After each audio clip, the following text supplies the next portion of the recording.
nunca mais os tornareis a ver. Versículo 14. O Senhor pelejará por vós e vós vos calareis. Amém? Aleluia. Pode ficar com a sua Bíblia aberta. Nós estamos aqui diante de um texto exatamente quando acontece, está para acontecer, a passagem do povo pelo Mar Vermelho e a liberdade tão esperada e tão desejada daquele povo. Nós precisamos ver que o livro do Êxodo, ele conta todo o trajeto do povo, desde o comecinho até a passagem pelo mar, até tudo aquilo que acontece no deserto, toda a manifestação do poder de Deus naquele deserto, com riquezas de detalhe. Nós também vamos encontrar nesse livro o nascimento de Moisés, tudo que ele viveu, tudo que ele passou. E diante disso nós vamos ver Deus apresentando para Moisés qual era o propósito dele, e Deus também concretizando o propósito dele na vida de Moisés, e isso indo sobre os filhos de Israel. E o texto que nós estamos aqui, nós estamos vendo aqui o processo em que o povo vai passar pelo deserto, esse trajeto, esse começo. Só que se você puder ir comigo, Êxodo capítulo 13, um capítulo antes, versículo 17, a Bíblia vai dizer que Deus, que Faraó havia deixado o povo ir, mas Deus não levou o povo pelo caminho da terra dos filisteus, que estavam mais perto. E é interessante, eu quero que você olhe para mim e entenda isso. O povo está vivendo uma mudança de ciclo. O povo está saindo de uma escravidão, está se preparando para uma virada na vida deles, está se preparando para uma virada na história deles. Nós vivemos mudanças de ciclos também. Como são as mudanças de ciclos, por exemplo, nossa? Você que é solteiro começa a namorar. A vida de alguém que namora, a vida de alguém que é solteiro é totalmente diferente.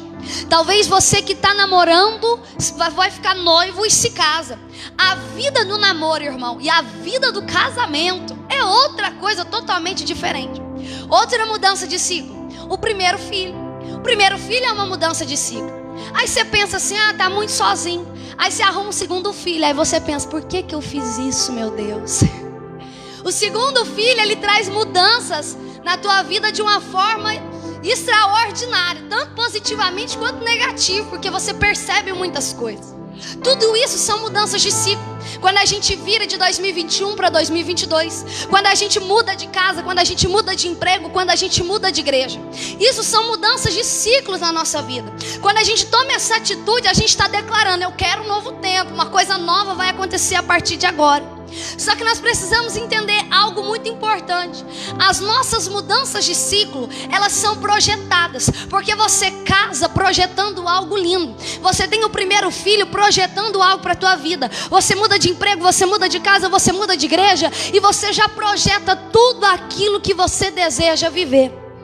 Só que perceba uma coisa, quando o povo sai da onde eles estavam dentro do Egito, havia um trajeto projetado para o povo passar, mas o texto diz que Deus não os levou pelo caminho da terra dos filisteus. O que Deus fez com o povo? Deus mudou a rota. Diga comigo, Deus mudou a rota. E posso te dizer uma coisa, irmão, coisa difícil na nossa vida é quando Deus muda a nossa rota.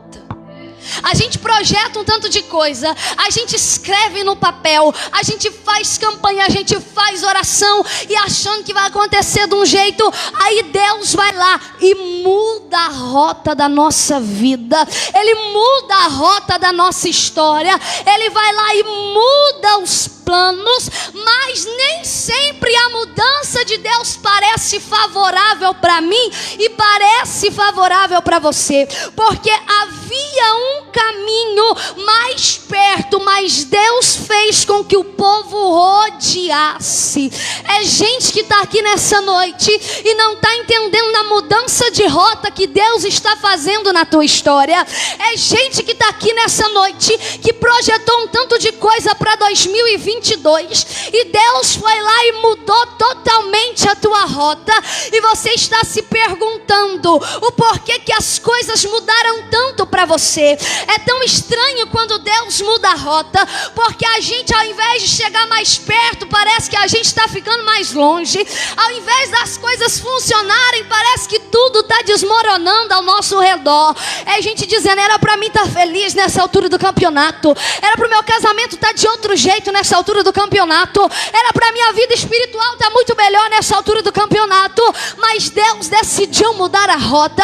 E alguém está preocupado e dizendo: Deus, parece que quanto mais eu ando, mais distante eu fico. Parece que quanto mais o Senhor me guia, mais afastado eu fico daquilo que o Senhor projetou para mim. E Deus está declarando sobre homens e mulheres aqui nessa noite: eu estou mudando a rota, mas eu não mudei o destino. Continua sendo a terra prometida.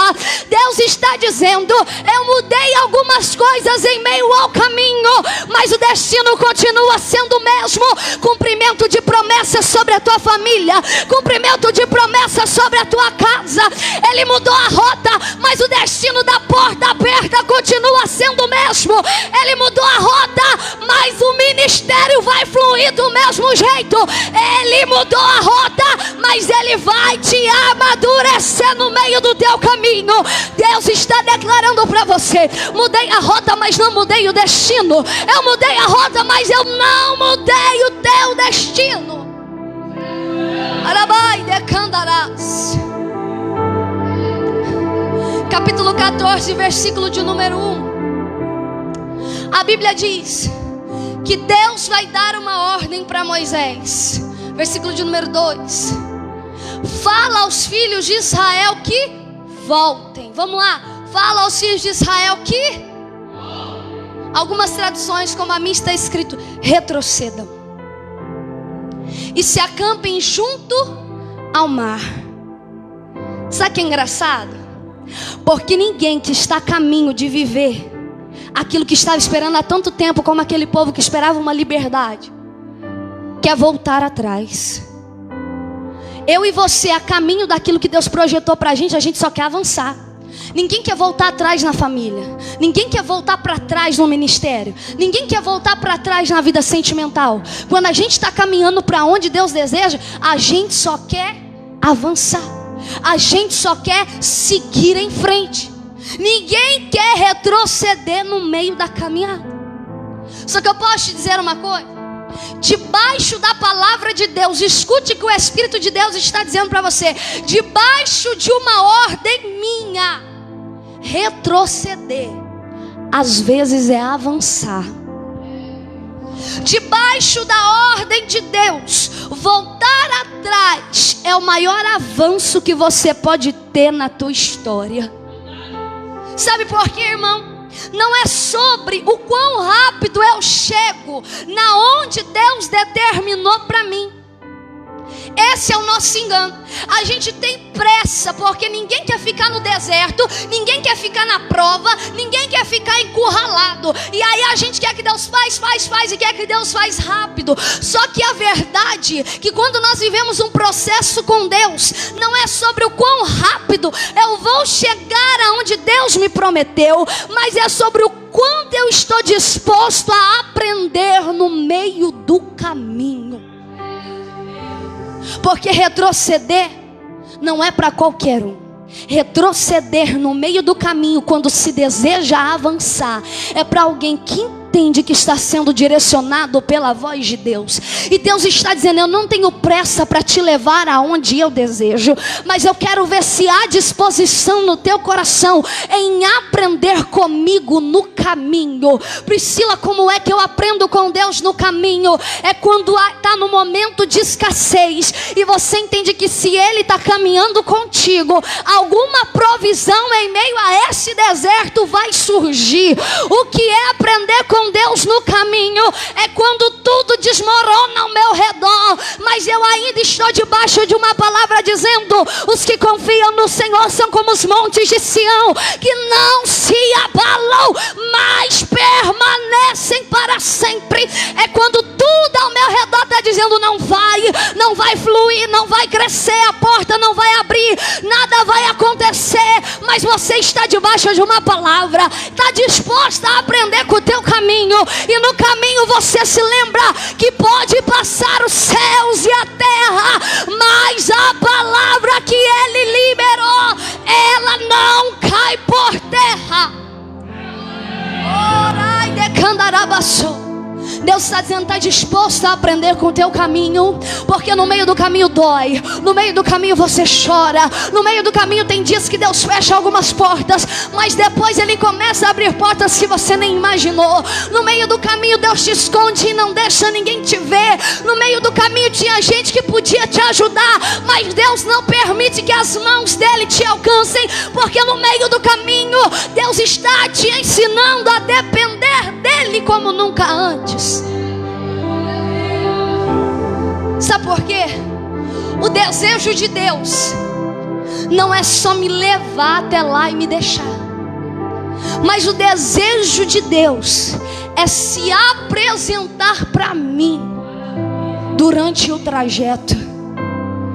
Sabe o que Deus está dizendo? Seria muito fácil eu te pegar aqui e te colocar aqui, mas eu não te criei só para te levar daqui para cá, mas eu te criei para nós nos relacionarmos. E durante o caminho que você está indo comigo, eu vou me apresentar para você. O que é que Deus é para mim depende da tua necessidade no meio do caminho. Porque o povo teve fome e Ele foi saciando a fome do povo. O povo teve sede e Ele enviou água. Durante o dia dava calor, tinha nuvem para cobrir e para direcionar. Durante a noite estava frio e tinha coluna de fogo ao redor do povo. Ele está dizendo: durante o caminho eu te ensino que qualquer coisa que você precise, eu posso sanar essa necessidade. Durante o caminho eu te mostro que não há nada que você tenha falta que eu não tenho o poder de pegar aqui e mandar onde você está. Durante 40 anos as roupas não envelheciam, os sapatos cresciam conforme os pés, não furavam, não se acabavam. Era Deus mostrando dos altos céus que Ele não deixaria o teu povo de qualquer jeito, mas aonde houvesse uma necessidade, haveria uma provisão. Aonde houvesse fome, vai ter comida. Aonde tiver sede, vai ter água. Aonde tiver necessidade de roupa, Ele vai cuidar, Ele vai tratar. Aonde houver que precisar de proteção, Ele é a tua segurança. É Deus declarando para você que em meio ao caminho Ele manifesta o poder dele para te dizer: não há nada que você precise que eu não posso te entregar.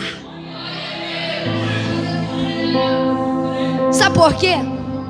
Porque quando você chegar lá, no lugar que Deus projetou para você, você vai olhar para trás e você vai entender que nunca foi sobre você, mas foi sobre um Deus que em meio aos teus piores momentos foi te guiando, foi te guardando e foi te direcionando.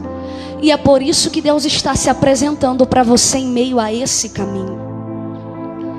Versículo de número 4. O texto diz: e eu endurecerei o coração de Faraó, para que os persiga, e serei glorificado em Faraó e em todo o seu exército, e saberão os egípcios que eu sou o Senhor. Engraçado que Deus faz eles mudarem a rota. Depois Deus faz eles retrocederem. E quando eles retrocedem, Deus já tem a antecipação do pensamento de Faraó. Ele diz o seguinte: olha, porque quando vocês se acamparem aí, Faraó vai pensar. O que é que Faraó vai pensar? Que vocês estão encurralados e o deserto os encerrou. Deus antecipa o pensamento de Faraó. Ele faz o povo retroceder, mas ele explica por que ele está mandando retroceder. Porque ele quer ser glorificado diante da situação. Mas ele diz que quando vocês estiverem acampados ali, Faraó vai pensar que vocês estão encurralados e que o deserto encerrou vocês. E agora eu te digo uma verdade: quem te vê de fora te vê exatamente como Faraó via o povo naquele momento. Quem te vê do lado de fora enxerga a tua situação exatamente como Faraó enxergava aquele povo. Faraó está vendo o povo retrocedendo e acampando junto ao mar, e ali tem um deserto, e Faraó vai ver e vai dizer: estão encurralados, ou seja, estão sem saída, estão sem solução, não há nada para ser feito na situação que estão. Faraó do lado de fora, vendo o povo acampado, está dizendo: o deserto os encerrou e os limitou e não há nada a ser feito. Só que entenda uma coisa, Faraó via do lado de fora, mas Faraó não sabia que do lado de dentro havia uma direção de Deus para se estar aonde estava. O que Deus está dizendo para algumas pessoas é que você precisa parar de se preocupar com o que estão vendo do lado de fora, porque quem está do lado de fora pensa que não há mais nada a ser feito nesse casamento. Quem está do lado de fora pensa que não tem como mais se levantar. Quem está vendo do lado de fora acredita que Deus não pode fazer mais nada por você. Quem olha do lado de fora está pensando: coitado, entrou num problema e não tem como sair. Quem está olhando do lado de fora está pensando: tadinha, tomou uma atitude precipitada, vai passar até fome. Quem está olhando do lado de fora está pensando: tadinho, coitado, enterrou o ministério e agora ninguém vai nem saber o nome dele. Mas eu posso te dizer uma coisa: quem está do lado de fora não sabe quais as direções que você está recebendo do lado de dentro. Do lado de dentro, Deus está dizendo: fique aonde você está. Do lado de dentro, o Faraó não sabe que você está debaixo de uma palavra, e é o que Deus está dizendo. Quem está de fora não entende o que está acontecendo do lado de dentro. Quem está de fora não sabe como é que tudo está acontecendo aqui. Qual direção que Deus te deu para você estar onde você está e fazer o que você está fazendo. Mas quem sabe Faraó olhou e disse: o deserto os encerrou. E alguém está dizendo para você: o caminho que você tomou te limitou. Limitou tua casa, limitou tua família, limitou tua história, limitou tua promessa. Entrou no lugar onde nada vai fluir. Mas não sabia Faraó que o deserto é o lugar propício para Deus manifestar o poder dele. O lugar que você está é exatamente onde Deus queria, porque é aí que ele vai ser glorificado, em cima de Faraó e de todos os egípcios. O lugar que você está é exatamente o lugar que Deus escolheu para que você vivencie. Como a mão poderosa de Deus pode abrir o mar na tua frente. Perceba como o texto termina: e eles fizeram assim. Diga comigo: e eles fizeram assim. Sabe por que eles fizeram? Porque a obediência não está pautada ao meu entendimento pleno da situação. Deus está pedindo uma coisa muito esquisita no meio dessa história.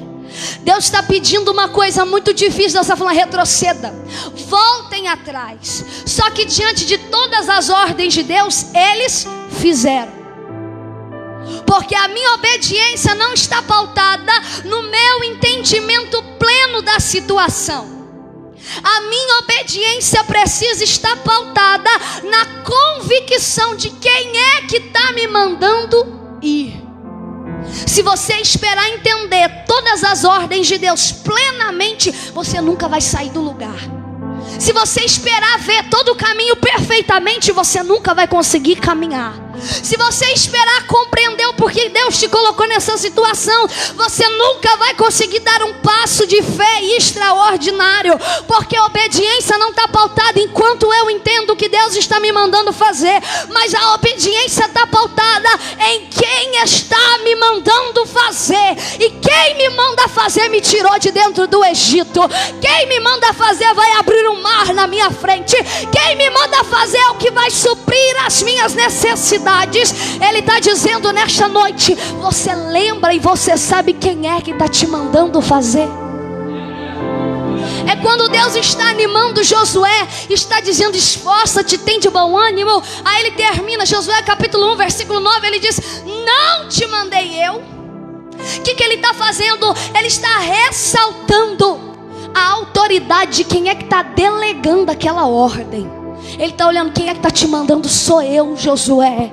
E Deus está dizendo, você não está entendendo, mas sou eu que estou te ordenando. Você não entende o porquê, mas é Deus que está mandando. Você não sabe exatamente qual é o caminho que você está trilhando, mas Deus te dá uma segurança nessa noite para te dizer, você não trilha sozinho, você está debaixo de uma palavra. E assim como foi lido hoje na leitura oficial, a palavra que Ele manda não volta vazia, mas antes ela executa tudo aquilo que Ele deseja. Ele está dizendo, você está indo, mas não está sozinho. Você vai comigo e debaixo de uma palavra. Só que no versículo de número 11, eles vão temer, porque eles estão vendo os egípcios se aproximarem. E quando os egípcios estão se aproximando, eles vão temer. E eles vão dizer, não havia sepulcros no Egito para nos tirar de lá, para que morramos nesse deserto. Olha a última pergunta: por que nos fizestes isso, fazendo-nos sair do Egito? Sabe qual é essa pergunta? Por que é que Deus está conduzindo a situação desse jeito? E talvez seja a tua pergunta para Deus: por que é que Deus tem que conduzir a situação desse jeito? Tinha jeito mais fácil para resolver, e por que é que Deus decidiu complicar? Tinha jeito mais fácil para solucionar, e por que é que Deus decidiu fazer eu viver tudo que eu estou vivendo? Versículo de número 12, eles vão dizer o seguinte: não é esta palavra que te falamos no Egito, dizendo, deixa-nos que sirvamos aos egípcios? Ou seja, eles estão olhando para Moisés e está dizendo, a gente não disse para você que queria servir ele, deixasse a gente lá dentro? Mas posso te dizer uma verdade? O povo não queria servir a Faraó. A verdade é que eles estavam tão acostumados com o jugo, que eles preferiam administrar o problema do que se posicionar dentro desse problema. E isso é o que acontece comigo e com você. A gente prefere administrar a nossa dor do que se levantar diante dela. A gente prefere administrar os nossos problemas do que encontrar em Deus a solução para eles. Mas Deus está dizendo, você não vai sair daqui nesta noite com a tua dor de estimação. Você não vai sair daqui nesta noite com o teu problema que você põe debaixo do braço, leva para o serviço, traz para a igreja, leva para a tua casa. Você não vai sair daqui carregando numa caixinha a mesma situação que se arrasta há anos. Não, você não vai mais administrar essa dor, não vai mais administrar essa servidão, não vai mais administrar esse problema.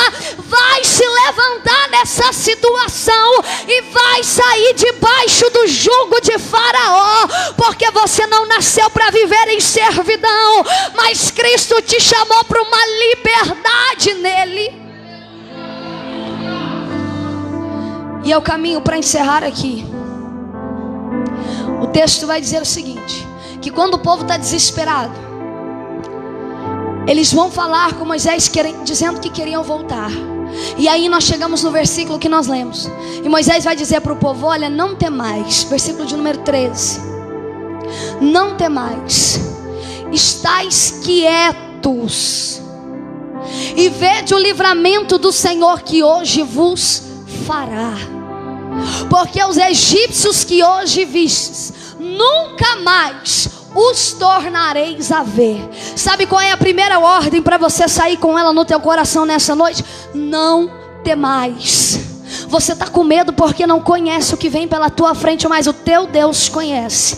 Você está com medo porque não sabe o que vai acontecer amanhã, mas o teu Deus sabe. Você está com medo se a porta vai ou não vai se abrir, mas o teu Deus já sabe o que é que Ele vai fazer. Você está preocupado porque não sabe como vai proceder, mas Deus vai encaminhar você durante o caminho. E Ele está dizendo, não temais. É a primeira ordem de Deus, porque Ele vai dizer assim, ó, aquietai-vos. Porque quanto mais a gente fala, mais a gente se alimenta do que estamos falando. E você está com tanto medo, tão apavorado, tão desesperado, com tanta falta de fé, que você tem declarado essas palavras, e essas palavras estão te reforçando que tudo vai dar errado. Então a segunda coisa que Deus fala para você nessa noite é aquietai-vos. Silencie essa falta de fé.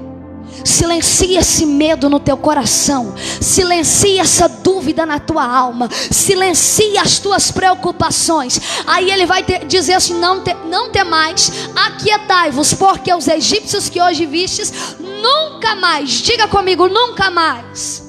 Vamos de novo, diga nunca mais. É o que Deus está dizendo para você. Nunca mais vai voltar para essa posição que você se encontra hoje. Nunca mais aceite esse coração despedaçado como o teu entrou aqui nesta noite. Nunca mais aceite que os teus traumas do passado voltem a dominar a tua mente como tem dominado hoje.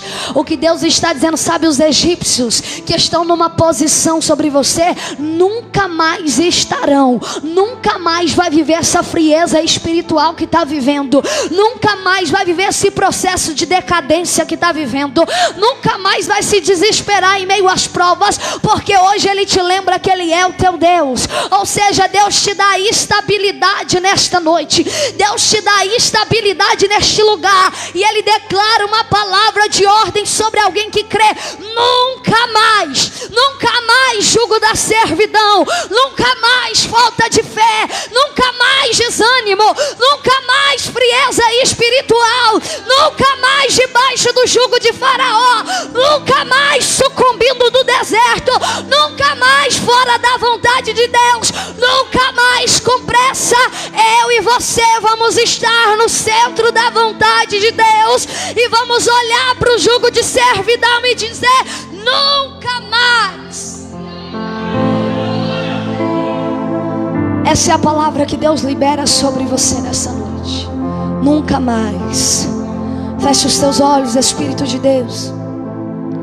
Nós abençoamos a tua igreja e os teus filhos nessa noite. Nós sabemos que nós viemos aqui e o Senhor tem nos dado direções. E nós não voltaremos para nossa casa da mesma maneira, mas sairemos daqui com a convicção que nunca mais, debaixo dos nossos traumas, dos medos e daquela posição de servidão, mas hoje nós estamos para viver uma liberdade em Ti, que só o Senhor pode nos proporcionar. Assim eu creio e profetizo sobre a vida dos Teus filhos, em nome de Jesus, amém. Aplauda o nome do Senhor Jesus.